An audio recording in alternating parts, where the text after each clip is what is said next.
Nimesikia ndugu yetu ya mwisho Matiang'i, mimi nilimwambia nikiwa hapa Tindri siku nyingine hata kiti ya chairman ya Kettle Dip hawezi pata.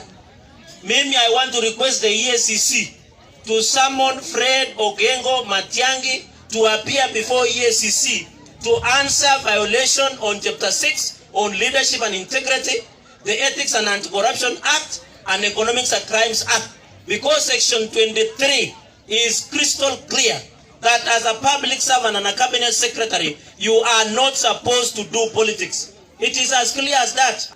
Asitutishe na kiburi. Sisi hatutaki kiburi. CS Matiang'i, hii Kenya watu wamekuwa Minister of Interior, wamekuwa minister ya nani?